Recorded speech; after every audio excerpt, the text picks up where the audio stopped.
El mundo global de las inversiones está al alcance de tu mano gracias a BCI Wealth Management, porque nuestro equipo de especialistas entrega una dirección estratégica en todas sus soluciones de inversión, tanto locales como internacionales. Nuestro proceso de inversión comienza con la definición de la estrategia de mercado, lo que llamamos House View. En base a ella, se inicia el análisis continuo de una gran variedad de alternativas e ideas de inversión para identificar las que se adecúan de mejor manera a las necesidades de nuestros clientes. Finalmente, entregamos un traje a la medida, una propuesta que se ajusta a su perfil y objetivo. ¿Qué tipos de servicio entregamos? Entregamos servicios de asesoría discrecional, en el que los clientes delegan la toma de decisiones a un equipo de especialistas de BCI Wealth Management, que ajusta las inversiones de acuerdo a los movimientos del mercado. Además, contamos con servicios de asesoría no discrecional y transaccionales, en los que el cliente mantiene el control de la toma de decisiones. Lo que es común a todos es que puedas acceder a más de 40 casas de fondos internacionales con una mirada amplia y global de la oferta de inversión. Nuestra plataforma internacional en Florida, Estados Unidos, es única a nivel latinoamericano y nos permite acompañar a nuestros clientes, complementando la asesoría que reciben en Chile mediante productos y servicios bancarios y de inversión. Conoce la asesoría de BCI Wealth Management y descubre las soluciones de inversión que se ajustan a ti.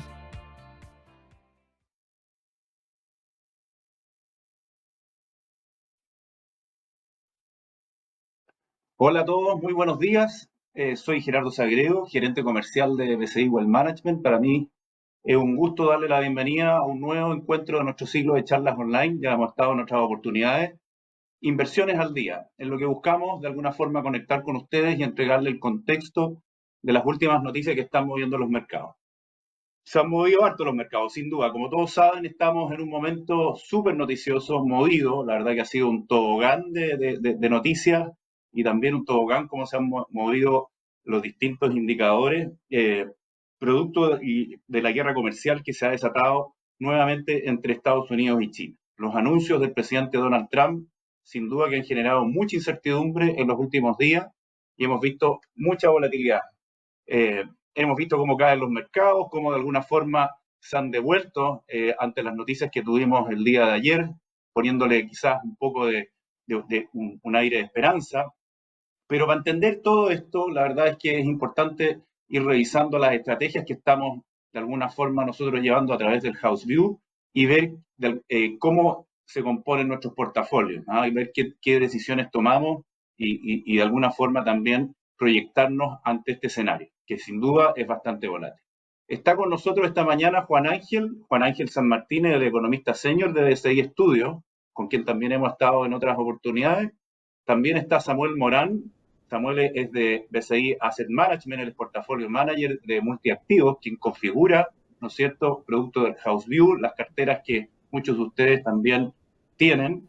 Rosario Miquel, ella es gerente de estudio y estrategia de BCI Corredor de Bolsa. Ella y su equipo configuran también todas las alternativas y las estrategias que nos propone BCI Corredor de Bolsa. Así que saludarlos, ¿no es cierto?, a Juan Ángel, Samuel y Rosario esta mañana. ¿Cómo están? Todo muy bien, Hola, muy Gerardo. buenos días. Muchas gracias. Hola, buen día. Espero que mejor que ayer. ¿Ah? Oye, y antes de empezar, las exposiciones, les pido ahí que sea esto una mañana donde ustedes también puedan manifestar todas sus inquietudes a través del chat y podamos, ¿no es cierto?, ir contándole tanto a Samuel, Juan Ángel, Rosario, las distintas preguntas y las inquietudes que surjan en la conversación. Así que partimos contigo, Juan Ángel. Tenemos mucha novedad, harto que contar y vamos con eso. Perfecto, Gerardo. Bien, primero, buenos días nuevamente. Primero, ver el contexto, el escenario macro externo y cómo esto también está afectando el plano local. Primero, ya sabemos, ¿cierto? Donald Trump, el gobierno de Estados Unidos, ha realizado una serie de medidas o ha anunciado una serie de medidas en cuanto a aumento de los aranceles a ciertos países. Primero se extendió a China, primero partió con China, perdón, y luego se extendió hacia otras economías del mundo. Acá, entender que lo que propone el gobierno de Estados Unidos es equivalente a tener aranceles como los que tenía Estados Unidos hace 100 años atrás, 90, 100 años atrás. Por tanto, es un retroceso importante para el libre mercado, es un retroceso importante para la apertura comercial y va a tener una contribución negativa en lo que es el crecimiento del PIB per cápita de los diferentes países que se vean afectados. La literatura es bien contundente en señalar que la apertura comercial ha llevado a un incremento en el crecimiento per cápita de los países y un mayor desarrollo de estos. Con estos aranceles, con este escenario más proteccionista, lo que uno está anticipando es un menor crecimiento para las principales economías del mundo. En la próxima lámina vemos cómo Estados Unidos estaría creciendo en torno a un punto porcentual menos de lo que sería un escenario sin estos aranceles. Por tanto, si Estados Unidos, las proyecciones de crecimiento de Estados Unidos estaban en torno a un 2 o algo más arriba, lo cierto es que las proyecciones para este año apuntan más bien a un crecimiento en torno a 1%. Lo mismo para el resto de las economías del mundo. China también apuntaría a un menor crecimiento. China, el crecimiento proyectado que se tenía previo a este escenario proteccionista, era un crecimiento más bien en torno a 4,3%. Pero eventualmente, ante el incremento de los aranceles, China podría estar creciendo más bien en torno al 3%. Y nuestros socios comerciales estarían creciendo un punto porcentual menos de lo que sería un escenario sin este proteccionismo. Más adelante vemos cómo la incertidumbre global a enero, a febrero, ha alcanzado niveles similares a lo que observamos durante la pandemia. Y esto da cuenta del riesgo que significa que esto siga avanzando principalmente. Y hacia adelante nosotros vemos también que la probabilidad de recesión, si bien ha ido subiendo de un 25% ahora a un 60%, al menos en este escenario sigue estando por debajo de una probabilidad de recesión que observamos en episodios anteriores. Así que acá la lectura es bastante simple. La probabilidad de recesión ha subido en Estados Unidos de un 20% a fines del 2024 a cerca de un 60% ahora a abril de este año, pero sigue estando por debajo de otros episodios de contracción de actividad económica, de recesión económica. Hacia adelante también vemos en la próxima lámina cómo el mercado ha ido incorporando menores tasas de interés. Básicamente lo que está leyendo el mercado es que la actividad económica en el mundo, en Estados Unidos particularmente acá, se va a desacelerar a tal ritmo que está anticipando mayores recortes en la tasa de política monetaria de la Reserva Federal, del Banco Central de Estados Unidos, ¿cierto? E incluso la curva de rendimientos también ha venido descendiendo en los últimos 3 meses. Y eso da cuenta justamente que el mercado está anticipando una mayor flexibilización monetaria, vale decir, recorte en la tasa de referencia. Por tanto, estos son los principales movimientos de mercado. Mercado está anticipando menores tasas de interés. Y por otra parte, en materias primas, básicamente el comportamiento que ha tenido el oro apunta justamente a que es un activo refugio. Lo vemos en la próxima lámina, cómo el oro ha venido ganando terreno. Y ya en lo reciente, el precio del cobre alcanzó cerca de 4,6, 4,5 dólares la libra. Incluso los futuros se estaban transando a 5,2 dólares la libra. Pero esto respondía básicamente a una demanda que estaba fuera de sus fundamentos, a un incremento en la demanda porque los países estaban estoqueando, anticipando que se venían aranceles también para el cobre. Y de hecho, una vez que estos aranceles también se anunciaron, el precio del cobre ha descendido, está en torno a 4 dólares la libra, y el precio del petróleo también ha descendido como en respuesta, a lo que sería una menor demanda global del crudo. Acá el impacto principal que ha significado para Chile es que este menor precio del cobre ha llevado a que el tipo de cambio escale y se sitúe en torno a 980, 990, incluso en torno a 1.000 pesos días anteriores. Ese es el plano externo. En el plano local, lo que uno advierte ya es que el crecimiento va a ser menor de lo que uno estaba anticipando previo a este escenario global. Acá el principal riesgo que tiene la economía chilena es el escenario externo. A diferencia de otros años anteriores en donde los riesgos estaban principalmente focalizados en el plano local, asociado a la alta incertidumbre política, legislativa y económica, ahora en esta coyuntura más bien es el escenario externo el que está generando una ralentización de la actividad económica. Nosotros estábamos previendo hace un mes atrás que la economía chilena iba a crecer un 2,3%. Y en torno a un 2% durante el próximo año, pero esto lo hemos ido ajustando a la baja y este año Chile estaría creciendo más bien 1,8%. Y eso en cuanto a nivel en el gráfico a la derecha se advierte ya que el nivel de la actividad económica sigue estando muy por debajo de su nivel tendencial previo a los shocks que hemos venido conociendo desde fines del 2019 a la fecha. Lo que uno ve también hacia adelante en tasa son menores tasas, así como el mundo está advirtiendo, o por lo menos el mercado advierte para Estados Unidos que va a tener que ir más rápido con los recortes. Lo cierto es que nosotros esperamos lo mismo por parte del Banco Central. Una economía en Chile más deteriorada, una ralentización de la actividad económica, va en cierta medida a reducir las presiones inflacionarias. Por tanto, el Banco Central tendría más espacios para ir con recortes en la tasa de referencia. La tasa de referencia está en un 5%, la tasa de política, ¿cierto? Y esta podría descender y situarse en torno a un 4% en el escenario más probable. Existe un escenario adverso, un escenario más negativo, en donde la actividad económica podría contraerse algo más y eso llevaría a que el Banco Central vaya a recortes más fuertes y sitúe la tasa de política monetaria por debajo de su nivel neutral, que es un 4%. Las tasas de interés en pesos han venido descendiendo, está recogiendo principalmente que el mercado también está adhiriendo a una menor tasa de política monetaria. En cuanto a monedas, tipo de cambio en Chile, la próxima lámina, hemos visto un tipo de cambio, ¿cierto?, muy volátil. El tipo de cambio, el peso chileno y las monedas en América Latina han elevado su volatilidad en torno a un 15%. Hace un par de días atrás vimos el tipo de cambio en torno a 1.005, 1.006 pesos, y eso respondió principalmente a lo que fueron los anuncios que hizo el gobierno de Estados Unidos. Parte de esos anuncios, que son bastante nocivos para la economía, se descomprimieron. Ya relajó o dijo que al menos iba a poner en pausa por un cierto periodo el incremento de los aranceles a ciertos países, no hacia China, y eso de una u otra forma entendió el mercado que le quita riesgo transitoriamente, en mi opinión, bajo este escenario de mayor proteccionismo a nivel global ya. El tipo de cambio está en torno a 980, 990 pesos.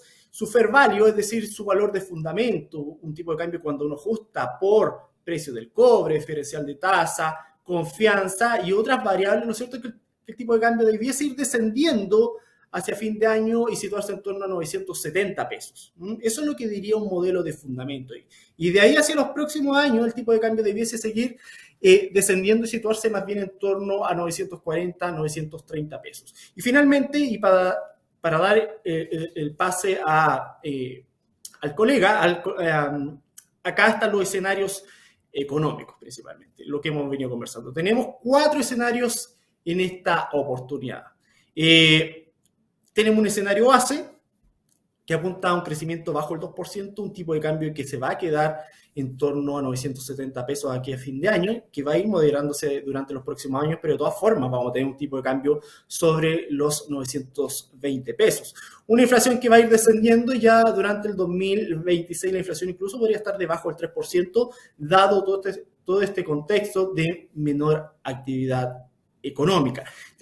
Tenemos un escenario adverso que tiene un 25% de probabilidad de ocurrencia que apunta a un crecimiento aún más bajo, más bien en torno al 1,3, 1,4%, un tipo de cambio que se va a situar holgadamente sobre los 1.000 pesos. Y tenemos el escenario favorable que tiene un 25% de probabilidad de ocurrencia. Acá si uno tuviese que balancear los riesgos entre el escenario favorable y el escenario adverso, la verdad es que uno se debiese inclinar hacia un escenario más bien adverso. Lo que estamos observando a nivel global es algo que no habíamos observado en lo reciente. De hecho, es un evento nuevo, es un proteccionismo sin parangón, considerando la apertura comercial que han alcanzado las principales economías del mundo. Este escenario favorable básicamente apunta a que se comprimen los riesgos globales en el plano local, prima lo que son los consensos y una mirada de largo plazo y más técnica sobre las políticas económicas. Todo eso llevaría a un crecimiento sobre el 2% para la economía chilena, un tipo de cambio que descendería más rápido y se situaría en torno a los 900 pesos, una inflación que alcanzaría la meta del 3%, con una tasa de política monetaria ya en torno a 3,75, que está dentro del intervalo de su tasa de política monetaria neutral. Así que eso es parte del equipo de estudios. Ahora doy el paso a un colega que va a detallar esto en lo que significa portfolio. Así que, Samuel, ahí te doy el pase. Sí. Buenos días a todos. Creo que Juan Ángel ya resumió bastante bien el tema de la coyuntura internacional, local, el tema del momento económico. Así que a mí me gustaría aprovechar de repasar o reforzar 3 mensajes que siempre intentamos dar desde acá, desde la Asset Management de BCI. Uno, el primero es la importancia y la ventaja de la diversificación. El segundo también es la ventaja de una gestión activa, ¿cierto? Gente experta que siempre está encima de los portafolios y haciendo los movimientos necesarios para intentar lograr el mejor retorno para los clientes. Y el tercero es la importancia de mantenerse invertido en estos momentos de volatilidad, donde los mercados un día caen con mucha fuerza y al otro día pueden subir con mucha fuerza, como es lo que vimos ayer, que dicho sea de paso, estaba leyendo en la mañana, ayer fue el tercer mejor día histórico desde la Segunda Guerra Mundial para el S&P 500. O sea, fue un día realmente muy bueno. No hay que cantar victoria todavía, pero es importante no perderse esos días, no tener miedo y salirse y de repente perderse esos días. Quisiera partir con esta diapositiva que muestra el retorno que tuvieron los mercados entre el día jueves y viernes de la semana pasada, que fueron 2 días muy malos, que fueron los días posteriores, digamos, al anuncio de Trump durante la tarde del miércoles. Y lo que podemos ver en esta serie de gráficos es el retorno que tuvieron todas estas clases de activos. En la izquierda tenemos la renta variable, que podemos ver que durante esos 2 días nadie se salvó en el mundo, cayeron prácticamente todos los mercados, algunos con más fuerza que otros. Estados Unidos cayó con más fuerza, por ejemplo, que otros países como India, que se defendieron un poco más. Después en la renta fija, que es el segundo gráfico, el de las barritas verdes, podemos ver que ya acá el resultado ya fue mixto entre jueves y viernes. Tuvimos clases de activos que cayeron, como por ejemplo deuda emergente en dólares o deuda high yield americana, que tiene más riesgo, pero tuvimos algunas clases de activos que anduvieron bien esos días, el jueves y viernes, como por ejemplo los treasury, los bonos del Tesoro americano. Vimos una caída en las tasas en Estados Unidos y por lo tanto esos bonos tuvieron buen desempeño esos días. En las monedas también tuvimos resultados mixtos. En general, uno podría concluir que el dólar se depreció esos días, porque si uno mira el DXY, que es este índice que uno sigue para ver el movimiento del dólar, uno ve que se depreció el dólar esos días, principalmente porque el euro y el yen se aprecian, pero hubo otras monedas que se depreciaron, como por ejemplo acá en Chile el peso chileno. Vimos cómo durante el jueves, viernes comenzaba a acelerar, a subir, digamos, y a llegar incluso a pasar los 1.000 pesos. Y en la parte de commodities vimos que todos los commodities cayeron, acá tampoco se salvó ninguno. Lo que anuncia Trump lleva a que el mundo espere una recesión, y en una recesión hay menor demanda por commodities y eso arrastra a todos los commodities. En la siguiente diapositiva podemos ver el desempeño que tuvieron nuestros fondos balanceados durante esos 2 días. Acá tenemos un cuadrito que muestra mucho más periodos, ¿cierto? 1 año, 3 años, 5 años. Quisiera dar 2 mensajes. Generalmente, si uno mira plazos largos, 3, 5 años o desde el inicio de estos fondos, los retornos son muy buenos. Nosotros siempre llamamos a invertir en el largo plazo, horizontes de inversión más bien largos. Estos no son fondos con horizontes de inversión cortos. Eso es un punto. Y el otro punto que quisiera destacar es la primera columna de la izquierda, que muestra el retorno de esos mismos 2 días, jueves y viernes, para nuestros distintos fondos, dependiendo del perfil de riesgo. Lo que uno puede ver es que estos fondos no cayeron tan fuerte como los mercados globales, sobre todo accionarios, que les mostraba al principio, que tuvieron en promedio una caída de 5,6%, pero Estados Unidos cayó más de 10%, por ejemplo, esos 2 días. Y si se fijan, nuestros portafolios más agresivos cayeron en torno a 3%, y nuestros portafolios más conservadores, por ejemplo, la patrimonial conservadora, la patrimonial ahorro, incluso tuvieron retornos positivos esos días. Aún con toda la volatilidad que hemos tenido en el 2025, los portafolios más agresivos efectivamente han tenido un retorno negativo, pero han sido bastante más controlados que los mercados globales, sobre todo, por ejemplo, de la renta variable en Estados Unidos. Y hemos tenido fondos con muy buenos retornos en lo que va del año, como los fondos más defensivos, la conservadora y la ahorro, ¿cierto? Tanto la patrimonial como la dinámica. ¿Por qué ocurre esto? Es lo que quiero explicar en la próxima diapositiva.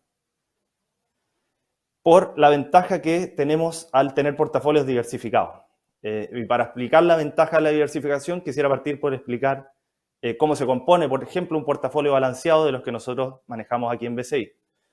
Estos portafolios se componen básicamente, si uno lo mira por clase de activos, por renta variable internacional y local, por renta fija internacional y local, y dentro de la renta variable internacional tenemos todas estas clases de activos que pueden ver ahí, lo que es global, Estados Unidos, emergente global, Asia emergente, Latinoamérica, etcétera. En Chile, bueno, tenemos nuestra renta variable local. En la renta fija tenemos bonos del Tesoro americano, tenemos high yield americano, high yield latinoamericano, emergente en dólares. En la renta fija local tenemos bonos en pesos, bonos en UF. A su vez, los bonos en pesos y en UF se pueden dividir, no está acá, pero se podrían dividir en corporativo, en bonos de gobierno. Y si uno quiere mirar el portafolio, por ejemplo, desde el espectro de las monedas, estos portafolios tienen pesos chilenos, tienen UF, tienen dólares, tienen otras monedas, reales brasileños, yuan japonés, euro, etc. Así que son portafolios muy, muy diversificados y quisiera mostrar en la próxima diapositiva cómo se comportaron estas clases de activos estos 2 días de mucha volatilidad, jueves y viernes de la semana pasada. La renta variable internacional cayó toda, como veíamos al principio, ¿cierto? Todo en rojo por ese lado. La renta variable local tampoco se salvó esos días. Pero si uno ya entra a la renta fija internacional, ya algunas clases de activos tuvieron buenos retornos, como lo que veíamos al principio. Los bonos del Tesoro americano tuvieron buenos retornos, los money market en dólares tuvieron buenos retornos, la renta fija local tuvo buenos retornos, tanto la parte en pesos como en UF, y si uno lo mira de la parte de monedas, el dólar también subió, y cuando el dólar sube, estos portafolios se benefician porque tienen muchos activos denominados en dólares. Entonces eso te ayuda, digamos, a defenderte en periodos de volatilidad como los que vimos el jueves y viernes. Pasando al próximo punto que quería comentar, el punto de la gestión activa, la importancia de estar siempre encima de los portafolios, y aquí aprovecho de comentar cuál es nuestro posicionamiento, cómo era nuestro posicionamiento antes y cómo está ahora, qué hicimos estos días después de lo que vimos con Trump. Nosotros hasta antes de los anuncios de Trump estábamos bastante positivos, estábamos con portafolios que tenían una sobreponderación en renta variable por sobre renta fija, tanto internacional como local, porque el momento económico era muy bueno. De hecho, este posicionamiento lo veníamos teniendo desde el año pasado, cosa que nos había favorecido mucho, ¿cierto? Porque las acciones venían subiendo con bastante fuerza. El momento económico global y principalmente de Estados Unidos era muy bueno hasta antes de todos estos anuncios de Trump, y por lo tanto nuestro sesgo era más bien positivo en los portafolios. A partir del momento que vienen los anuncios de Trump, inmediatamente nosotros tomamos acción, bajamos el riesgo de los portafolios.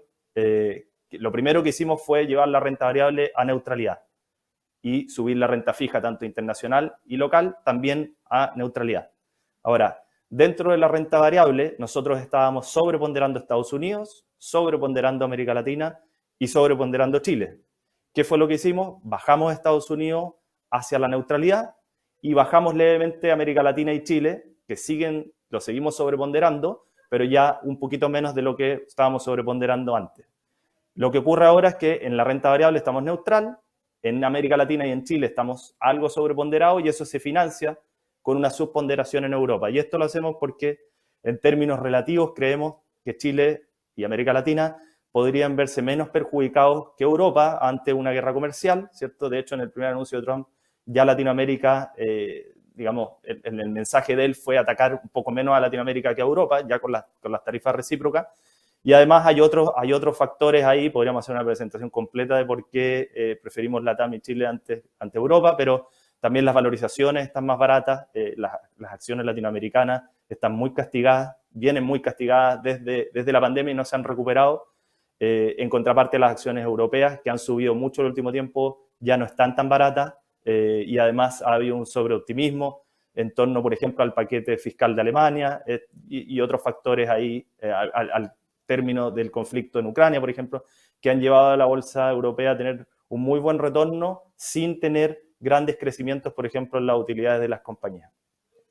En la parte de renta fija internacional, también estábamos subponderando esta clase de activos, lo llevamos a neutralidad, lo que vendimos en Estados Unidos en renta variable y parte de lo que vendimos en Latinoamérica lo llevamos a money market, que son bonos cortos denominados en dólares, y con eso nuestro posicionamiento quedó neutral en renta fija internacional, pero dentro de la renta fija internacional estamos prefiriendo los bonos high yield latinoamericanos por sobre los bonos high yield americanos. Los bonos high yield, recordemos que son bonos de mayor riesgo, ¿cierto? En este caso, en Estados Unidos, y bonos de mayor riesgo en Latinoamérica. ¿Por qué preferimos los bonos latinoamericanos? Porque las compañías tienen mejores fundamentales que las compañías americanas por también el spread o la tasa que te están pagando. Un bono de high yield latinoamericano te paga una tasa mayor por una compañía que es más sana que la compañía americana. Y, de hecho, durante el jueves y viernes, high yield latinoamericano tuvo un desempeño bastante mejor en términos relativos que high yield americano. Se defendió mucho más high yield latinoamericano que high yield americano durante el jueves y viernes. Así que eso también nos gusta, sobre todo en estos periodos de gran volatilidad. Y la otra parte que también estamos subponderando es la deuda emergente en dólares. Perdón, te voy a volver ahí.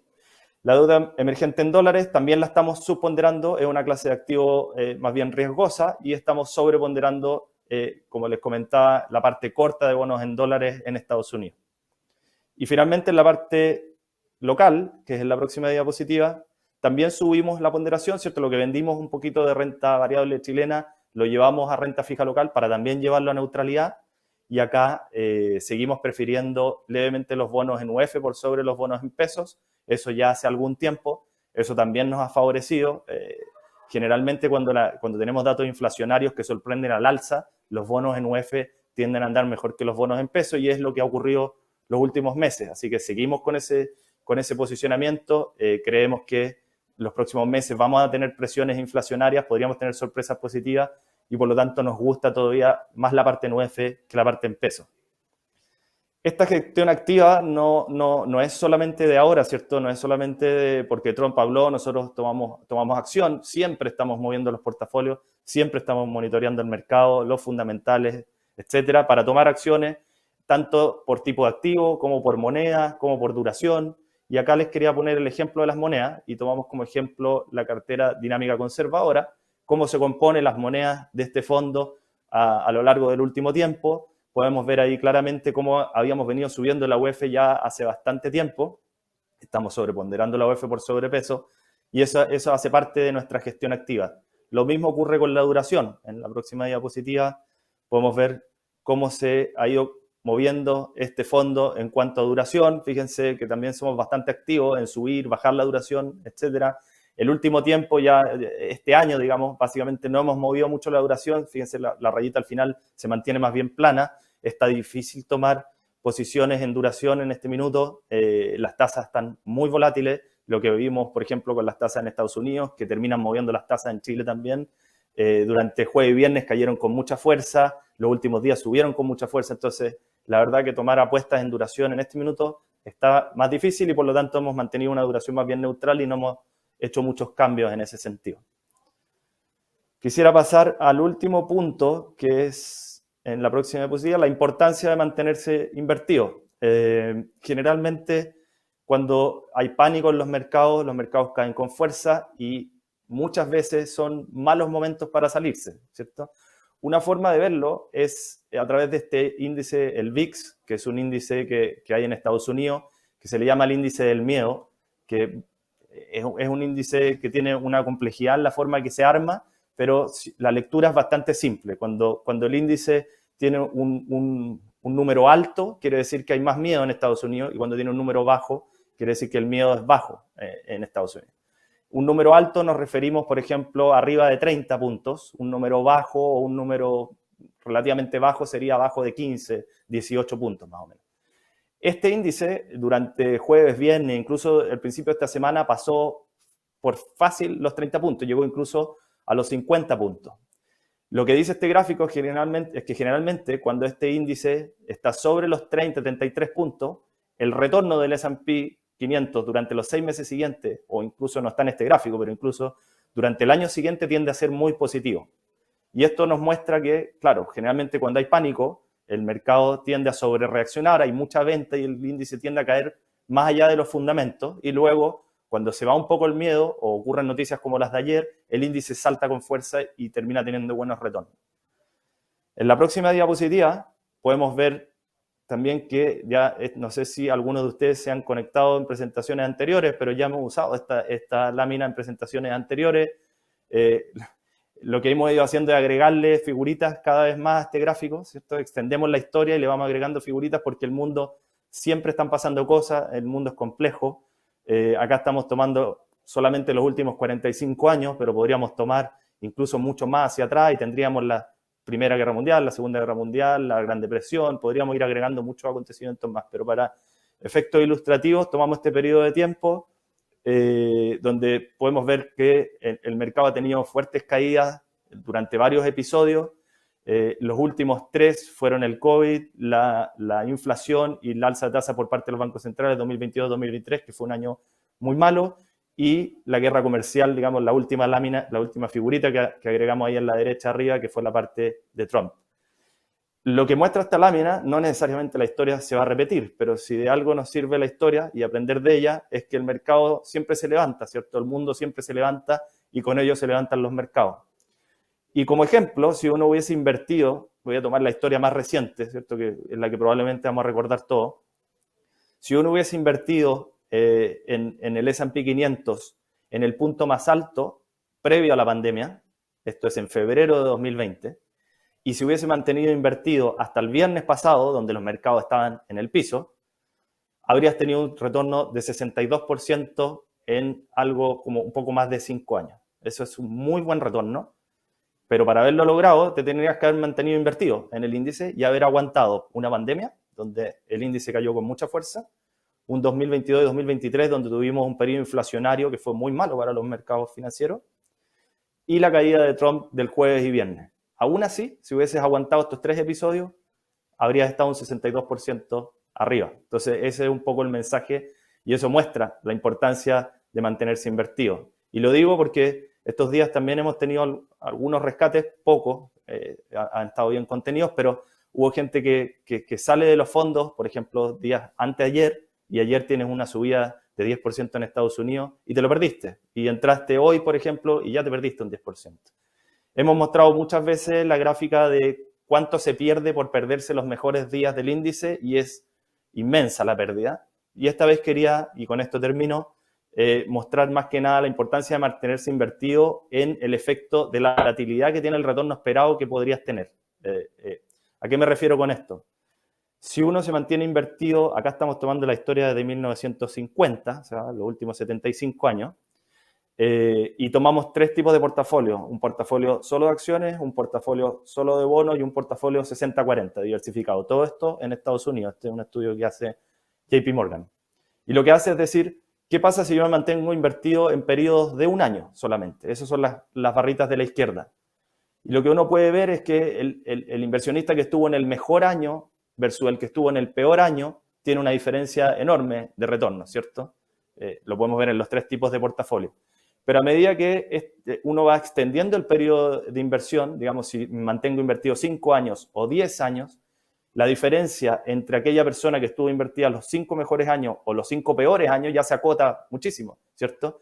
De hecho, cuando uno se va a periodos más largos, 5 o 10 años, los retornos nunca son negativos, o nunca fueron, al menos en la historia, en un portafolio 60-40 en Estados Unidos. Sí, el mejor año tampoco es tan bueno como el que tuviste la suerte de achuntarle en el mejor año, pero la volatilidad, digamos, o la rentabilidad que tú podrías esperar de tu portafolio si tú estás invertido 5 o 10 años es mucho más acotada. El riesgo que estás corriendo es mucho menor. Entonces, con esto cierro la importancia de mantenerse invertido. Ojalá no entrar en pánico, no salir cuando los mercados caen con fuerza y, bueno, confiar en nuestras manos expertas que están siempre monitoreando los mercados, intentando hacer los cambios para que sus inversiones renten lo mejor posible.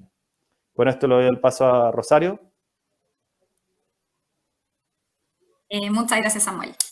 Ahora vamos a entrar a analizar un poco todo lo relacionado a la renta variable, tanto internacional como local.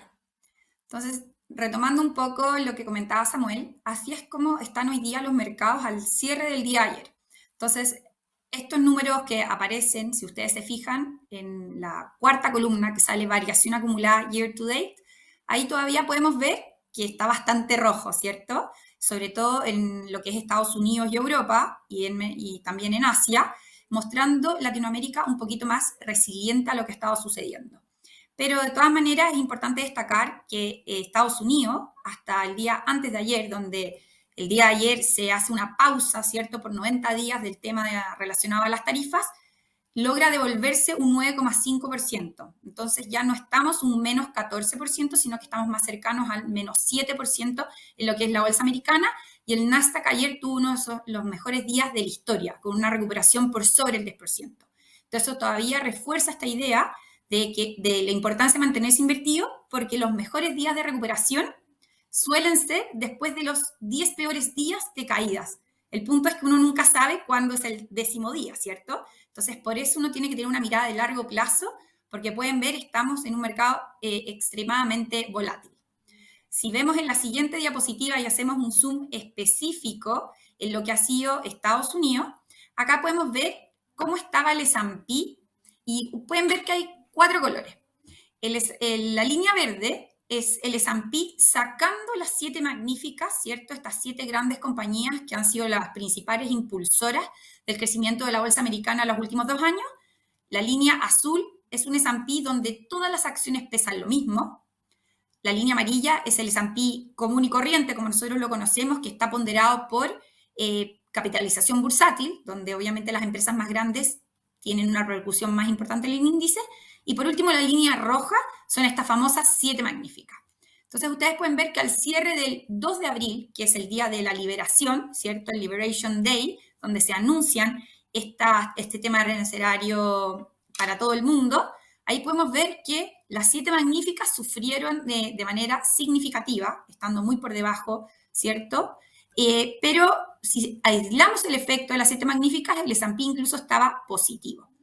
Después, si hacemos este mismo análisis, que es el cuadro a mano derecha, que muestra hoy día los retornos al cierre de ayer, fíjense cómo sube este punto rojo, ¿cierto?, significativamente, que habían sido estas empresas más afectadas con el tema de las aranceles, ¿cierto?, y se pegan una subida muy significativa. De hecho, ayer el S&P recuperó un 9,5%, pero si vemos solo las 7 magníficas, esas empresas en total recuperaron más de un 10%, entonces casi un 12%. Entonces, obviamente, ahí hemos estado con un mercado excesivamente volátil, pero obviamente hay ciertas compañías y ciertos sectores que se van a ver más beneficiados o más perjudicados en este escenario. Si seguimos viendo y avanzando en la presentación, uno también suele preguntarse, en la siguiente diapositiva, ¿cómo está el S&P? ¿Está caro? ¿Está barato? Y ahí podemos ver, si avanzamos la siguiente diapositiva, por favor. Aquí podemos ver, acá nos muestra cómo es el tema de la valorización. Y en la primera barrita, a mano izquierda, es el S&P 500. Este rectángulo, si pueden ver, celeste, muestra el mínimo y el máximo de la valorización. Lo que está en gris es más o menos una desviación estándar, cuánto más o menos se me desvía del promedio, que es la línea negra, y el punto rojo es cómo estamos hoy. Entonces aquí pueden ver que con todas estas correcciones también ha abierto oportunidades, porque el S&P hoy día se ve un poco más barato, ¿ya? Pero obviamente aquí hay que ser bastante selectivo y también analizar distintos sectores, que es el cuadro a mano derecha, y también distintos periodos de tiempo. Porque si avanzamos a la siguiente diapositiva, acá podemos ver, uno generalmente también puede medir el tema de la valorización del índice con la PU Forward, ¿ya? Entonces, si es que uno ve la PU Forward a 5 años, que es el gráfico a mano izquierda, que está con la línea verde, ahí podemos ver que la PU Forward, en este rango de 5 años, está por debajo de una desviación estándar. O sea, reafirmaría el punto de que quizás estaríamos un poquito más barato. Pero si ampliamos el periodo de tiempo a 10 años, ahí vemos que quizás no está tan barato, sino que está más cercano a sus promedios. Entonces aquí es la importancia de ir a buscar aquellos sectores y aquellas acciones que puedan presentar distintas oportunidades. Y acá también haciendo un nexo con el tema de la volatilidad que mencionaba Samuel, acá podemos ver que la línea azul es el S&P 500 y la línea roja punteada es este índice de volatilidad conocido como el VIX, ¿cierto? Que también puede, como bien decía, un indicador de pánico. Y esto fue cómo reaccionó el índice apenas tuvimos el anuncio de los aranceles. Fíjense que subió a 51, casi 52. También para la pandemia estuvimos un pic de 82, pero fíjense que había estado bastante contenido. Y sube y con su consecuente efecto negativo en la bolsa, cayendo bajo los 5.000 puntos el S&P 500. Pero si hacemos este mismo análisis y vamos a la siguiente, al cierre del 9 de abril, acá podemos ver cómo sube significativamente el índice de esos 4.900 puntos a 5.457 puntos, o sea, esta subida del 9,52% que estamos hablando, con su consecuente caída al VIX ya a niveles de 33. Entonces acá pueden ver que el mercado ha estado muy volátil y por lo tanto saber salirse en el momento preciso es bastante complejo. Entonces, si uno ve, si el portafolio está invertido en un horizonte de mediano o largo plazo, es mejor aguantar esta volatilidad y estas caídas, porque si no hubiésemos salido el día martes, no hubiéramos perdido esta recuperación del 9,52% del día de ayer. Entonces, si seguimos avanzando, también lo que se ha estado comentando mucho es qué pasa con esta probabilidad de recesión en Estados Unidos. Y acá pueden ver que hay distintos indicadores. Está la probabilidad que hace Bloomberg, está el Sun Rule, que lo sacamos ahí de la Reserva Federal, y ahí pueden ver que las probabilidades de recesión están en torno a 30%. Algo han subido, pero no demasiado. Si vamos al tema de a ver cómo qué está pensando el mercado, eso sí se dispara un 60%, o sea, el mercado está más apanicado, la diapositiva anterior. Pero, sin embargo, distintas instituciones como JP Morgan, Goldman Sachs, PIMCO, S&P, Moody's, sí han subido sus probabilidades de recesión previo a las tarifas y posterior a las tarifas. ¿Por qué? Porque esta subida de aranceles tiene un efecto significativo a nivel mundial. El mundo como un todo pierde, ¿cierto? Se encarece la producción y esto podría arrastrar a una posible recesión, pero como pueden ver, todavía está, dependiendo del indicador, en algunos casos todavía en rangos acotados. También si seguimos avanzando, acá, ¿cómo ha reaccionado la Fed, cierto? Hoy día, efectivamente, como mencionaba Juan Ángel, se están proyectando recortes ante un escenario de desaceleración. Ahí la Fed tendría que tomar una política monetaria más relajada, por decirlo de alguna manera, ¿cierto? Para impulsar la economía, pero después de ayer esto algo se modificó. De hecho, hoy día ya se están descontando solo 3 recortes, si vamos a la siguiente, 3 recortes de tasa de 25 puntos cada uno, donde, si ven el gráfico a mano derecha, que es la línea roja, ya hay un 100% de probabilidad de que exista este primer recorte en junio, después el siguiente sería en septiembre, para finalizar con uno en diciembre. Pero como bien hablamos, esto es bastante dinámico, esto puede estar cambiando, pero hoy día ya el mercado pasamos de 4 recortes a 3 porque hay algo más de respiro frente a esta pausa de los 90 días. Si seguimos avanzando y para reafirmar lo que se comentaba anteriormente, la importancia del timing, acá podemos ver que históricamente en el mercado, acá pueden ver, nosotros graficamos todas estas caídas, ¿cierto? Mensuales, y solo 6 se han convertido en un bear market, que es un mercado bajista. Entonces aquí es importante hacer la distinción entre lo que puede ser una corrección de mercado y ya entrar más bien a un mercado a la baja. Una corrección de mercado se entiende como caídas entre un 10 y menos de un 20%. La duración promedio más o menos de esas caídas tiende a ser 132, 133 días y se recuperan 113 días después. Y ya en un mercado bajista el periodo ya se extiende, puede ser incluso años, y la recuperación también puede tardar aún más. Pero aquí la magnitud de la caída son caídas más de un 20% y el promedio es entre un 30 y un 40%, que eso es un escenario que hoy día no estamos viendo. De hecho, en el peor punto, desde el punto máximo de este año, que se alcanzó el 19 de febrero en el S&P, hasta el momento más álgido del día miércoles, ahí el S&P estaba un 21% abajo. Y hoy día, después ya de esta recuperación del 9,5%, ya estamos nuevamente dentro de lo que se llamaría una corrección.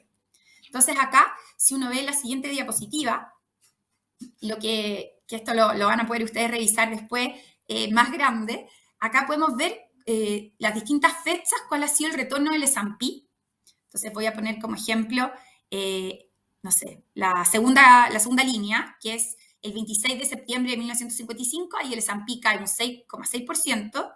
Yo necesitaría que la bolsa suba un 7,1% para recuperarme, y ahí voy avanzando a mano derecha y veo cuánto me tardaría en recuperar.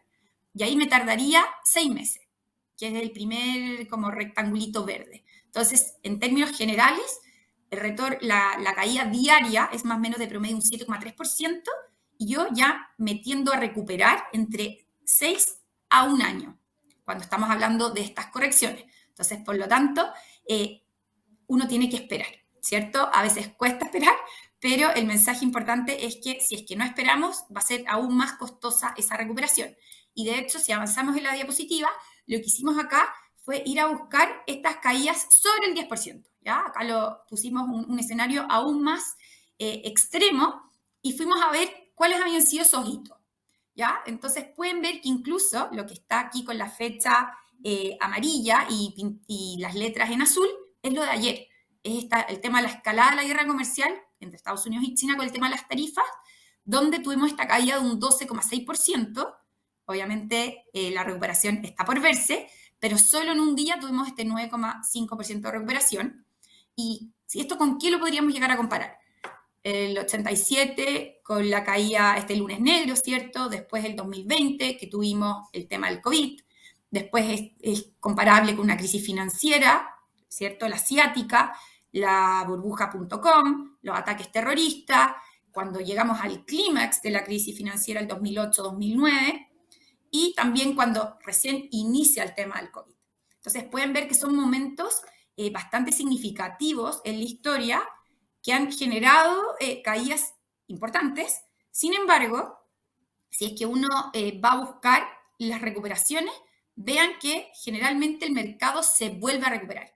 Entonces estas caídas de 12, 30%, uno puede ir avanzando y se recupera. Por ejemplo, la crisis financiera asiática de Hong Kong, donde la caída fue de más de un 10%, yo a los 6 meses ya me había recuperado y a los 3 años ya tenía un 57% de retorno positivo.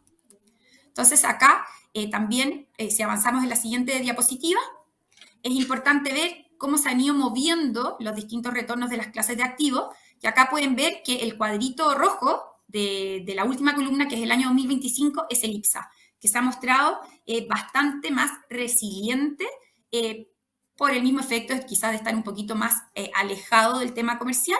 Y el S&P, que es el cuadrito verde, pasa a estar en el tercer peor puesto, a pesar de que generalmente suele estar dentro de los 3 primeros.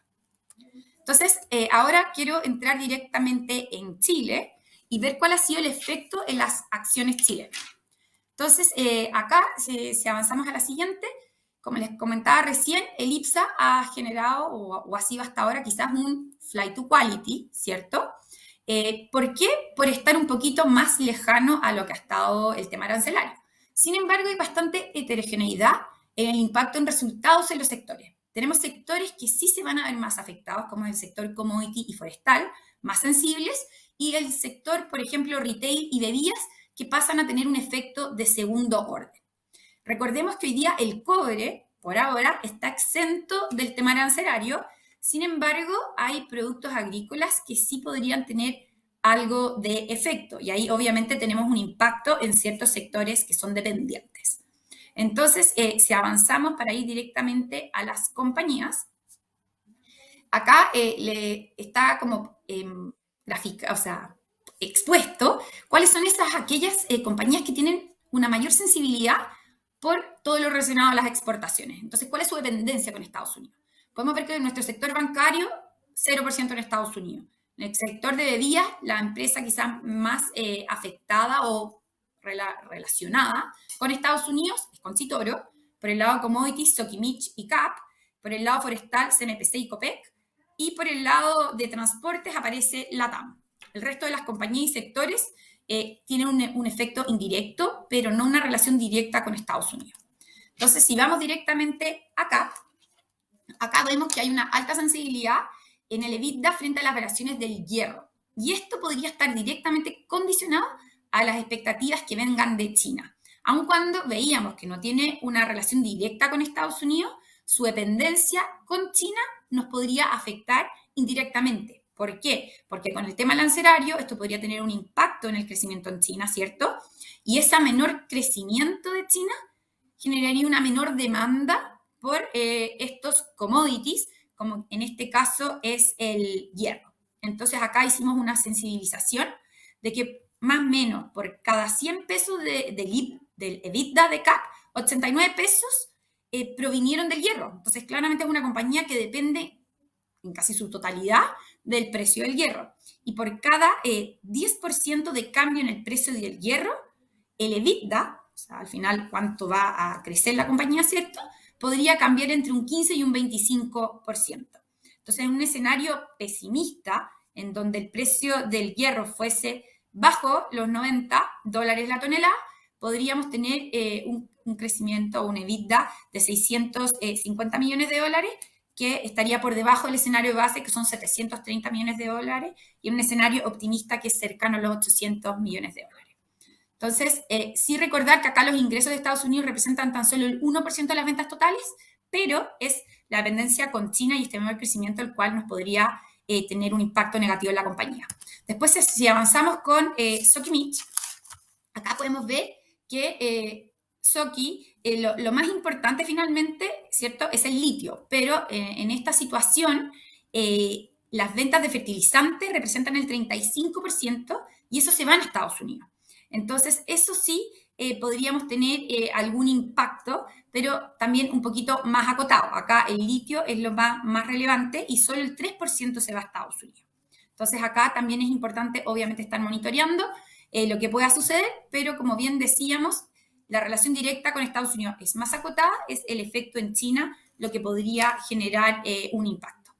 Después, si entramos al sector o al mundo de la celulosa, que es en la siguiente diapositiva, tenemos una menor volatilidad que los commodities metálicos, sin embargo, la fibra corta es más volátil que la fibra larga. Entonces, acá tenemos que tener claro todavía que puede existir un efecto de sustitución entre la fibra corta y la fibra larga, sin embargo, los precios de la fibra larga siguen estando bastante elevados, lo cual esto beneficia a Copec, ¿cierto? Pero CMPC y Arauco, Copec, tienen, o sea, CMPC en este caso, si avanzamos en la siguiente, tiene una mayor, no sé, el 80% de CMPC depende de la fibra corta. Entonces, obviamente que es esta fibra mayor demandada, pero también mayor volátil. Entonces, esto también es comparable con lo que sucede con Suzano, que es otra de estas grandes compañías, ¿cierto?, que están afectadas.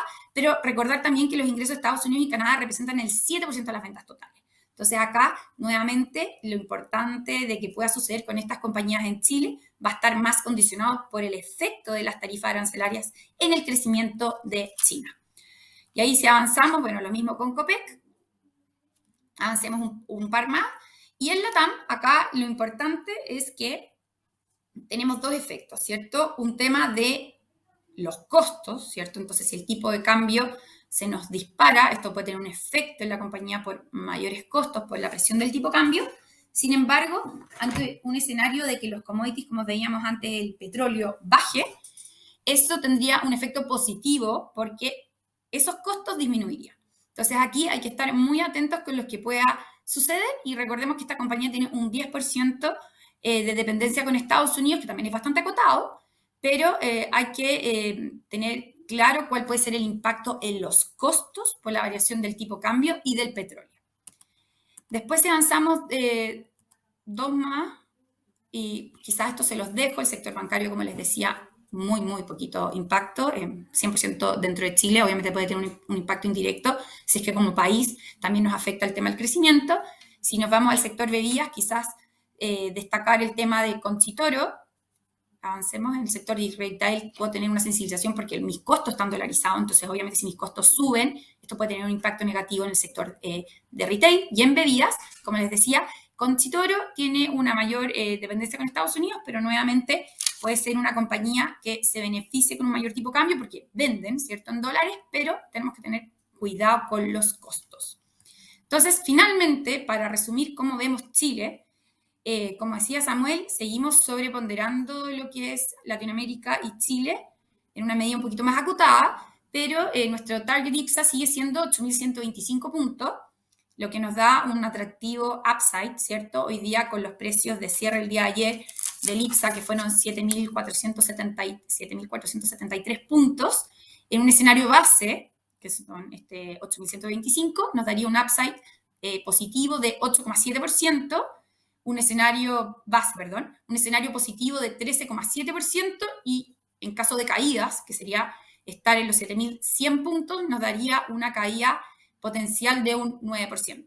Entonces acá pueden ver de que los riesgos hoy día están bastante dispares, pero aún creemos que Latinoamérica, y por lo tanto por eso es nuestro posicionamiento a nivel general, sigue siendo una región un poco más refugiada de lo que pueda llegar a suceder con el tema arancelario, por lo tanto creemos que todavía es importante y es sensato mantener alguna porción de las inversiones en esta región.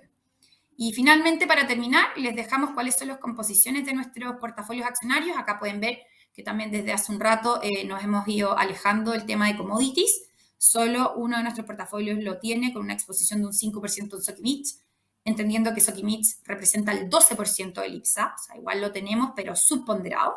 Y esto justamente es una decisión que desde principio de año ya estamos más lejos de los commodities, justamente para estar mejor protegidos ante estos escenarios de volatilidad.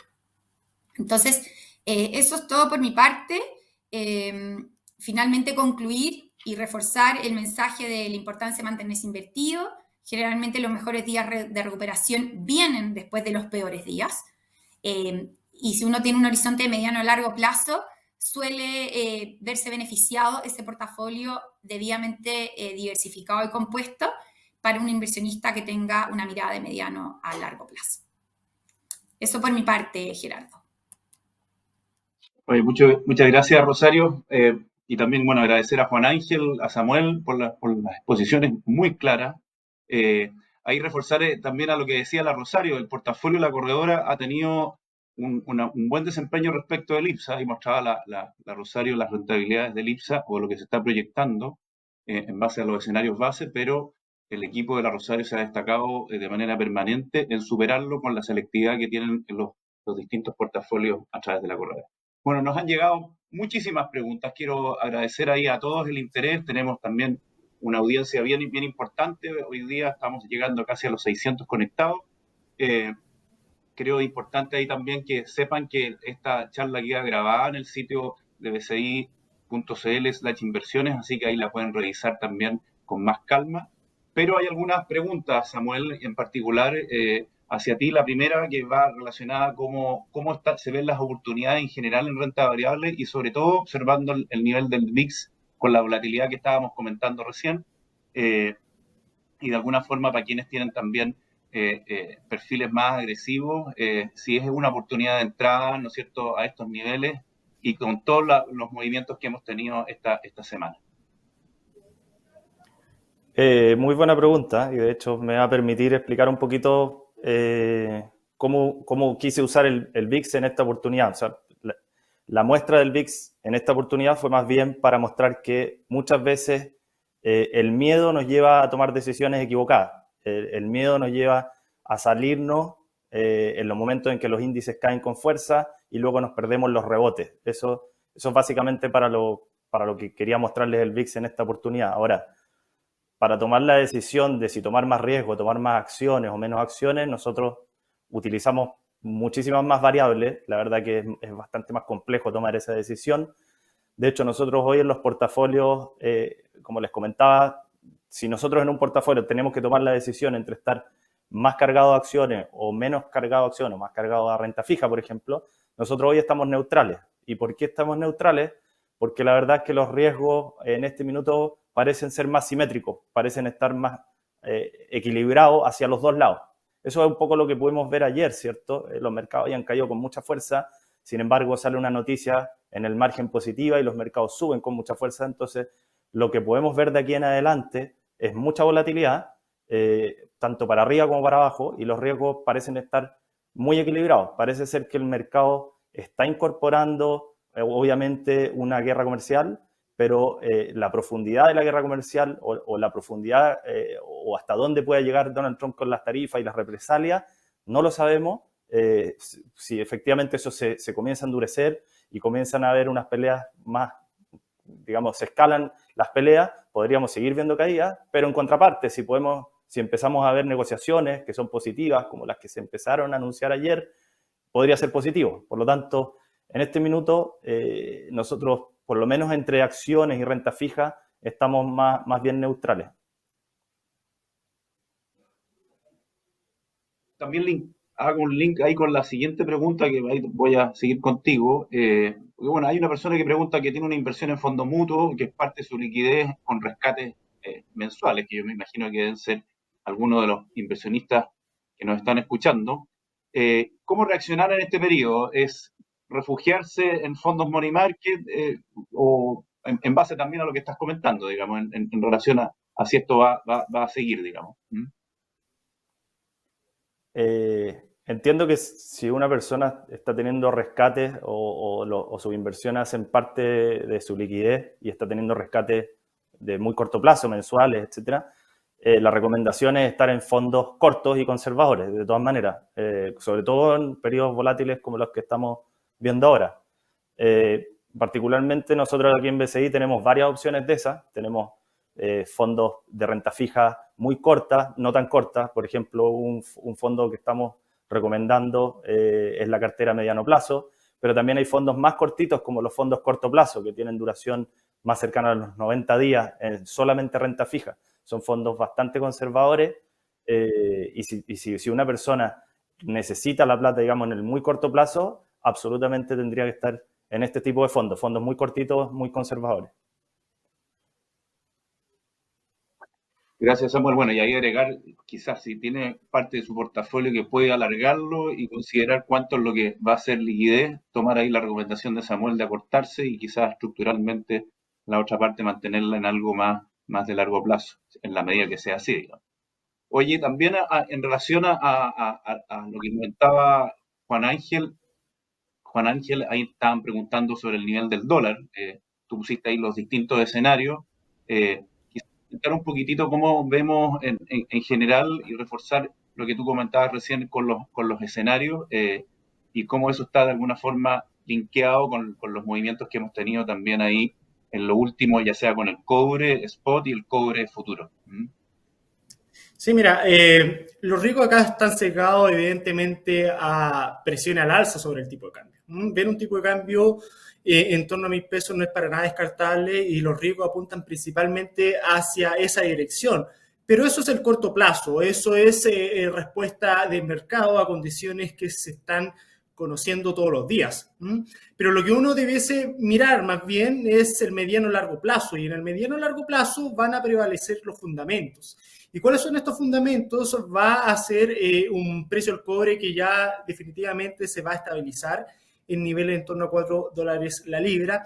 En cierta medida uno debiese esperar que los riesgos globales se vayan descomprimiendo, que en cierta medida esta volatilidad que hemos venido observando estos últimos días, estas últimas semanas, pierda fuerza y con ello el tipo de cambio, el peso chileno, debiese estar en torno a 980, 970 pesos por dólar de aquí a fin de año. Y eso es lo que dirían los modelos más bien de fundamentos. Y de aquí al próximo año, lo que uno debe esperar es que el tipo de cambio siga descendiendo, recogiendo principalmente lo que son los fundamentos que están detrás del peso chileno. Ese es el escenario más probable. Hay escenarios de riesgo que tienen un 30% de probabilidad de ocurrencia que podría situar el tipo de cambio sobre los 1.000 pesos. Pero acá lo que hay que fijarse principalmente cuál es el escenario que está prevaleciendo. Y el escenario que nosotros estamos incorporando como equipo de estudio es que gran parte de esta incertidumbre global debiese ir descomprimiéndose. Quizás no va a ser del todo de aquí a fin de año, pero uno debiese esperar mayor certeza sobre la dirección que debiese tomar la economía norteamericana y el resto de las economías del mundo. Gracias, Juan Ángel. Bueno, hay otra pregunta también relacionada con Mira, directamente te pregunto, ¿qué le llama la atención de alguna forma que pese a que están incorporados los efectos de la guerra comercial, ¿no es cierto?, las proyecciones que hace BCI Estudios, un poco compararlo también con las proyecciones que hace el Banco Central? ¿Ah? ¿A qué Correcto. se deben en general las diferencias? Sea que el Banco Central pueda tener una que sea más optimista o menos optimista, Sí. un poco en qué se diferencia una de la otra, digamos. ¿Mm? Quizás más Primero, técnico, pero... primero detallar que nuestras proyecciones, nuestros escenarios son más pesimistas que lo que tiene el Banco Central. Y son más pesimistas que lo que tiene el Banco Central porque esta es una actualización que hemos hecho reciente sobre el escenario económico. Lo que hace el Banco Central en su IPOM de marzo es básicamente hacer proyecciones en base a los antecedentes que tiene al cierre del informe de política monetaria. El Banco Central para este año proyecta un crecimiento con un intervalo de 1,75 a 2,75. La media de esa proyección que tiene el Banco Central para este año, según el informe de política monetaria de marzo, es 2,3%. Nosotros teníamos antes esa misma proyección, pero la hemos reducido a un 1,8. Así que hay acá un recorte de crecimiento y el Banco Central para el próximo año está viendo un crecimiento más bien en torno al 2%, con un intervalo de un 1,5 y un 2,5%. Lo que nosotros estamos haciendo, lo que estamos proyectando para el 2026 es un crecimiento de un 1,5%, en torno a ese rango. Por tanto, estamos nosotros en el intervalo bajo que proyecta el Banco Central. Así que acá las diferencias son principalmente que nosotros ya estamos reconociendo que va a haber una ralentización a nivel global y eso lo estamos incorporando en nuestras proyecciones. Lo que hizo el Banco Central es un informe que ya ha pasado un mes y en este último mes ha pasado de todo, así que es altamente probable que durante su próximo informe el Banco Central ajuste sus proyecciones de crecimiento más bien a la baja. Muy bien, Juan Ángel. Oye, una última pregunta. Bueno, insisto, han habido muchísimas preguntas, pero ahí quiero apuntar también algo que comentamos recién, Rosario, en relación a la proyección del IPSA, que sobre todo en el escenario base, claro, uno dice un 8,7 respecto de lo que es el escenario base, lo que ustedes proyectan, pero me gustaría ahí, Rosario, que comentes un poco de los buenos puntos por sobre el IPSA que ustedes de alguna forma llevan recurrentemente en los portafolios. Hay un portafolio táctico, uno de dividendos, otro que es más fundamental, ¿no es cierto? Y que sin duda hemos tenido sumado al ESG, que es algo que también se incorporó en los portafolios que ustedes siguen. Y creo importante también ahí comentar, Rosario, de cómo ustedes con la selectividad van sacando retorno por sobre el IPSA. Efectivamente, acá nuevamente es la importancia de ver cuál es nuestro perfil de riesgo, ¿cierto? Entonces, si nosotros tenemos un escenario y un horizonte de inversión de mediano a largo plazo, podría ser quizás adecuado un portafolio fundamental. Si yo quiero ir aprovechando distintas oportunidades más de coyuntura, tenemos el portafolio táctico. Para aquellos clientes que les gusta estar recibiendo este flujo de dividendos, tenemos el portafolio dividendo y efectivamente también tenemos nuestro portafolio ESG. Si nosotros miramos con un rango de 12 meses, el IPSA en 12 meses rentó cercano al 11,7%, sin embargo nuestros portafolios todos tuvieron un rendimiento bastante superior a eso. El fundamental tuvo un 14%, el táctico un 24%, el de dividendos un 18,6% y el ESG un 21,6%. Entonces acá, reforzando la idea de la selectividad y también de esta administración delegada, porque muchas veces uno no está tan atento, no puede estar haciendo como este stock picking, ¿cierto? Esta selección puntual de ciertas acciones. Sin embargo, la importancia de tener un portafolio nos permite tener esa composición de acciones que si una sube, quizás la otra baja y así más o menos poder ir compensando para lograr un exceso con respecto a nuestro benchmark, que en este caso es el IPSA. O sea, si yo me invierto en Chile, ¿cierto? Le quiero ganar a este índice de la bolsa chilena. Y así lo han hecho en nuestro portafolio. Tenemos equipos bastante especialistas, son más de 10 personas las que trabajan directamente en la composición de estos portafolios y estamos analizando tanto los fundamentos como las oportunidades tácticas de cada una de las compañías para conformar esta selección. Entonces ahí de todas maneras también los invito a revisarlo. En esta presentación aparece la composición, también en el sitio de bci.cl/inversiones también pueden ir a revisar puntualmente todos los rendimientos que hemos tenido. y invitarlos también a ver que todavía tenemos oportunidades y en base al escenario actual de volatilidad, siempre la premisa es mantenerse invertido y quizás en aquellos activos que puedan estar hoy día un poquito más resguardados de la coyuntura actual, porque obviamente pueden seguir apareciendo nuevas noticias que nos hagan tener vaivenes de los rendimientos de mercado, pero acá cobra sentido delegar esta administración. Oye, muchas gracias, Rosario. Bueno, también volver a agradecer ahí a Juan Ángel, a Samuel por las exposiciones. Como les digo, hay muchas preguntas. Yo los invito ahí que se acerquen a sus banqueros, a sus asesores de inversión. Como ustedes saben, en BCI cubrimos todas las clases de activos, tenemos todos los vehículos de inversión disponibles, conocen también nuestra plataforma internacional. Ahí, importante acercarse a sus agentes de inversión, como les digo, a sus banqueros, para que vayan recogiendo particularmente, ¿no es cierto?, lo que revisamos en esta charla hoy día en la mañana y si es necesario hacer algún ajuste en su portafolio. Les quiero dar nuevamente las gracias a ustedes por la asistencia. Como les dije, tenemos una asistencia bien mayoritaria hoy día, ¿no es cierto?, como nunca.